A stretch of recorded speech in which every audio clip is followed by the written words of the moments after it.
सबसे पहले बात करेंगे इनकम टैक्स स्लैब की। बजट में मुतवस्सित तबके को राहत दी गई है। इस नई तजवीज़ के बाद अब आवाम की कुछ हद तक बचत मुमकिन हो सकेगी।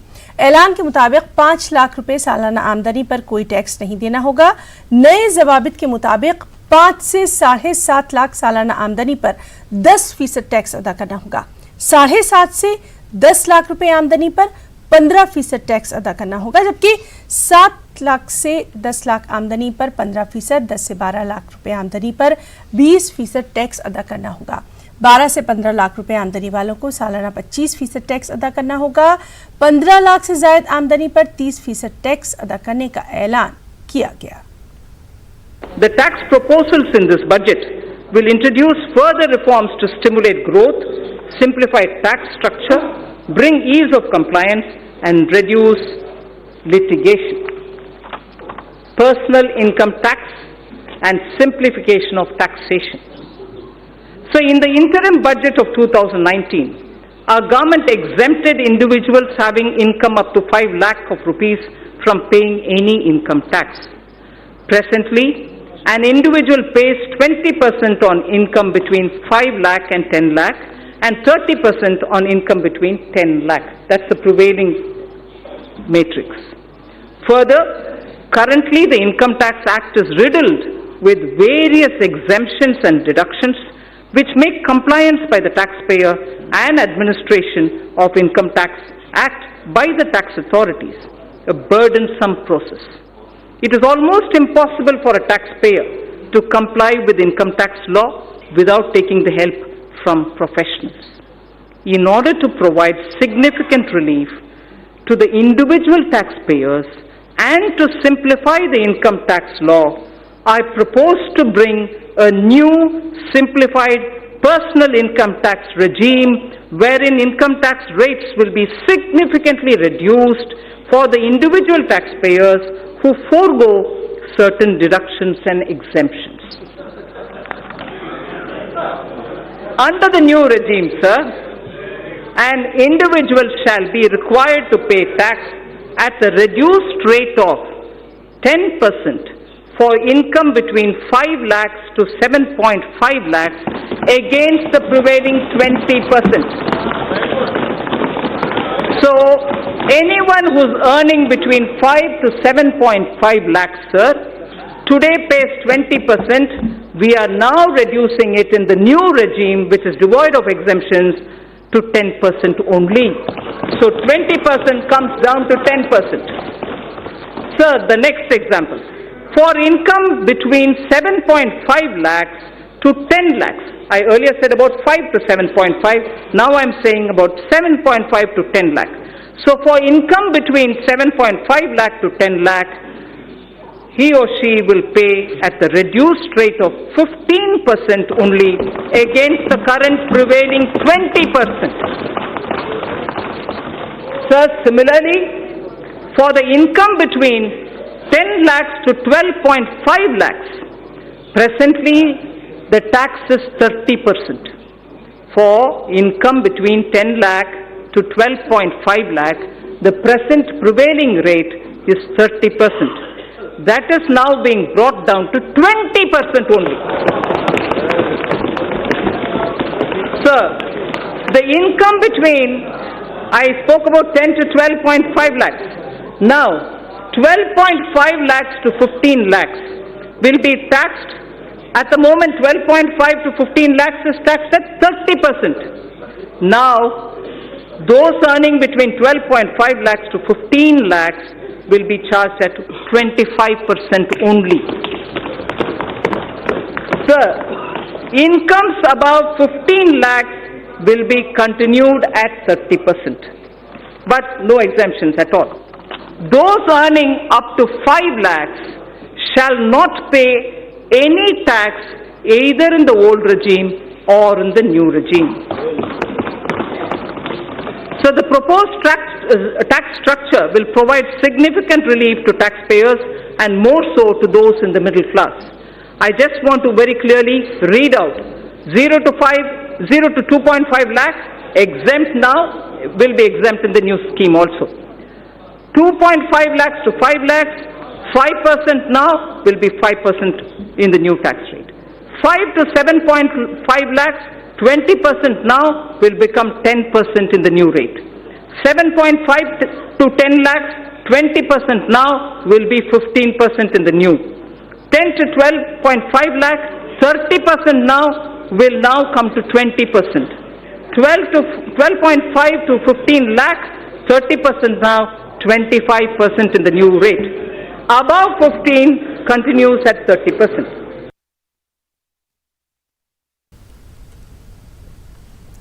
और मोदी हुकूमत ने जम्मू कश्मीर की तरक्की के लिए बड़ा ऐलान किया। हुकूमत ने जम्मू कश्मीर के लिए 30,757 करोड़ रुपए का बजट मुख्तस किया। वहीं लद्दाख यूनियन टेरिटरी के लिए 5,958 करोड़ रुपए मुख्तस किए गए। मरकजी वज़ीर ख़जाना निर्मला सीतारमन ने आज लोकसभा में इस बात का ऐलान किया। सीतारमन ने कहा कि हुकूमत नई यूनियन टेरिटरीज लद्दाख और जम्मू कश्मीर की तरक्की के अहद की पाबंद है। Committed to supporting the all-round development of the newly formed Union Territories of Jammu and Kashmir and the Union Territory of Ladakh. Accordingly, an amount of 30,757 crores has been provided for the financial year 2020-21. An amount of 5,958 crores has been provided for the Union Territory of Ladakh. So that was one hand, which is governance. और वज़ीर ख़जाना निर्मला सीतारमन ने मुल्क के नौजवानों की सताइश करते हुए कहा कि मुल्क के नौजवान रोज़गार चाहते नहीं हैं, बल्कि वो रोज़गार के ज़राए पैदा करने की सलाहियत रखते हैं। और इसके लिए वज़ीर ख़जाना ने रोज़गार के ज़राए पैदा करने में आ रही तमाम रुकावटों को दूर करने की तजवीज़ बजट में पेश की। Entrepreneurship has always been the strength of India. Even today, young men and women have given up greener pastures elsewhere to contribute to India's growth. They are risk-taking and come up with disruptive solutions to festering challenges. Equally, established old industries are resetting themselves in a changing global and domestic situation. We recognize the knowledge, skills and risk-taking capacities and capabilities of our youth. He is no longer a job seeker. He is a creator of jobs. Now we wish to create more opportunities and remove roadblocks from this path. I propose to set up an investment clearance cell that will provide end-to-end facilitation and support, including pre-investment advisory, information related to land banks, and facilitate clearances at the center and also in the state level. It will work through a portal. There is a case for maximizing the benefits of three separately developing economic activities: the upcoming economic corridors, revitalization of manufacturing activities, and technology and the demands for aspirational classes. We have to benefit from their convergence. Hence, it is proposed to develop 5 new such smart cities in collaboration with states and in PPP mode. Such sites would be chosen that offer the best choices in terms of the aforementioned principles. India needs to manufacture networked products that will make it a part of global value chains. This in turn gets more investment and generates more employment for our youth. Electronics manufacturing industry is very competitive and India has shown its cost advantages. The potential of this industry in job creation is immense. India needs to boost domestic manufacturing and attract large investments in the electronics value chain. Here I propose a scheme focused on encouraging manufacture of mobile phones, electronic equipment, and semiconductor packaging. The details will be announced sooner. वज़ीर ख़ज़ाना ने आम budget में नई कौमी शाहराहों और railway के फ़रोग़ के लिए भी कई तजवीज़ात पेश की। Will create a single window e-logistics market and focus on generation of employment, skills and making MSMEs competitive. So also accelerated development of highways will be undertaken. This will include development of 2,500 kilometer access control highways, 9,000 kilometers of economic corridors, 2,000 kilometers of coastal and land port roads, and 2,000 kilometers of strategic highways. The Delhi-Mumbai Expressway and two other packages would be completed by 2023. Chennai-Bengaluru Expressway would also be started. So the fast-track mechanism encourages us towards greater commercialization of our highways so that NHAI can raise more resources. I propose to monetize at least 12 lots of highway bundles of over 6,000 kilometers before 2024. In carrying out its duty, the Indian Railways performs a service to the nation. Within 100 days of assumption of this government, it has commissioned 550 Wi-Fi facilities in as many railway stations. It has eliminated unmanned level crossings and aims to achieve electrification of 27,000 kilometers of tracks. This will call, obviously, for optimization of costs. Railways have small operating surplus. About Indian Railways, there are 5 measures, among other things, that I wish to highlight. Setting up a large solar-powered capacity. Setting up a large solar power capacity alongside the rail tracks on the land owned by railways. A proposal is under consideration. 4 station redevelopment projects and operation of 150 passenger trains would be done through PPP mode. The process of inviting private participation is underway. More Tejas type trains will connect iconic tourist destinations. High-speed train between Mumbai and Ahmedabad would be actively pursued.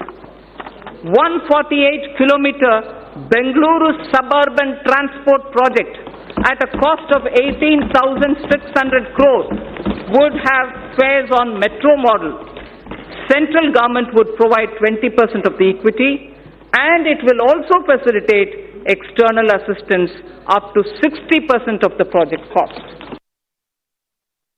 Banking शोबे को मजबूत बनाने के लिए भी वज़ीर ख़ज़ाना निर्मला सीतारमण ने कई अहम ऐलानात किए। उन्होंने खातेदारों को ये भरोसा दिलाया कि उनकी रकम डूबेगी नहीं। उन्होंने बैंक इंश्योरेंस गारंटी को बढ़ाकर 1 लाख रुपए से बढ़ाकर 5 लाख रुपए करने का भी ऐलान किया। Was described as one of the pair of the hands holding the bouquet consisting of aspirational India, economic development and caring India. The other is the financial sector. A clean, reliable, robust financial sector is critical to the economy. A clean, reliable and robust financial sector is critical to the economy. In our efforts to achieve the US $5 trillion economy, the financial architecture should evolve. The financial architecture should keep evolving and move from strength to strength.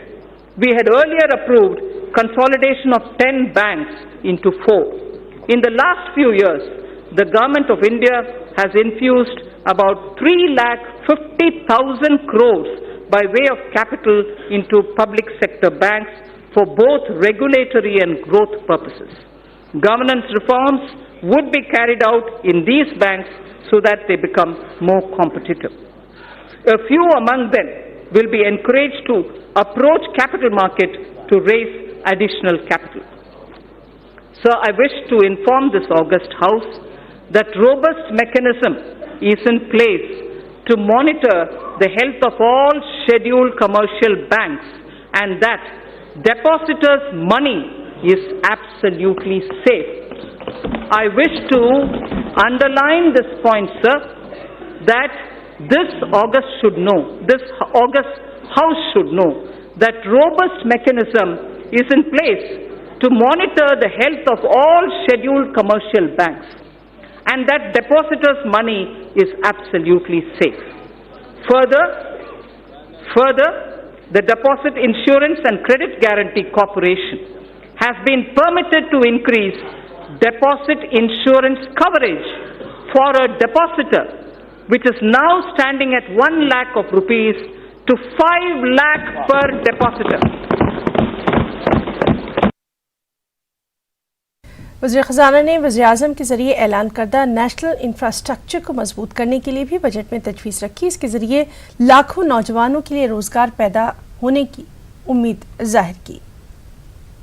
Of our Prime Minister that each district should develop as an export hub.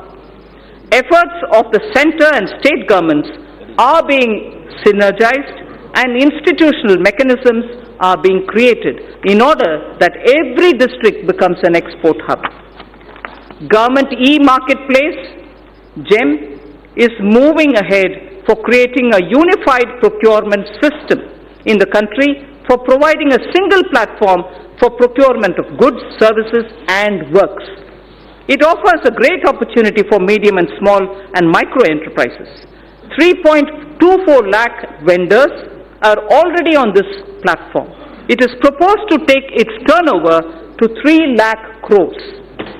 I propose to provide about 27,300 crores for development and promotion of industry and commerce for the year 2020-2021. So under economic development, the second point that I want to focus on is a very important point, and it is on infrastructure. Honorable Speaker, in his Independence Day speech of 2019, the Prime Minister has highlighted that 100 lakh crores would be invested on infrastructure for the next 5 years. As a follow-up measure, I had launched the National Infrastructure Pipeline on 31st December 2019 of 103 lakh crore worth projects. It consists of more than 6,500 projects across sectors and are classified as per their size and stage of development. These new projects will include housing, safe drinking water, access to clean and affordable energy, health care for all, world-class educational institutions, modern railway stations, airports, bus terminals, metro, railway transportation, logistics and warehousing, irrigation projects, etc. The National Infrastructure Pipeline envisions improving the ease of living for each and every individual citizen in the country. It will also bring in generic and sectoral reforms in development, operation and maintenance of these infrastructure projects. A huge employment opportunity exists for India's youth in construction, operation and maintenance of infrastructure. National Skill Development Agency will give special thrust to infrastructure-focused skills and their development opportunities. I propose to set up a project preparation facility for infrastructure projects. This program would actively involve young engineers, management graduates and economists from our universities. It is also proposed to direct all infrastructure agencies of the government to involve youth power in startups. They will help in rolling out value-added services in quality public infrastructure for citizens. और वज़ीर ख़ज़ाना ने नेरविक scheme की तजवीज़ भी इस budget में पेश की और इसके ज़रिए एक्सपोर्टर्स को हुए नुकसान का खमियाजा और इंश्योरेंस आसानी से फराहम किया जा सकेगा। The Red Fort, our Prime Minister spoke about quality and standards when he spoke of zero defect, zero effect manufacturing. In September last year, I had called for a time-bound adoption by industry of all necessary mandatory technical standards and their effective enforcement. All ministries during the course of this year would be issuing quality standard order. So to achieve higher export credit disbursement, a new scheme NIRVIC is being launched, which provides for higher insurance cover, reduction in premium for small exporters, and simplified procedure for claim settlements. It is proposed to digitally refund to exporters. That was NIRVIC. I'm coming to a different point now. It is proposed to digitally refund to exporters duties and taxes levied at the center, state, and local levels, such as electricity duties, VAT, the VAT, on fuel used for transportation, which are not getting exempted or refunded under any other existing mechanism. This scheme for reversion of duties and taxes on exported products will be launched from this year itself.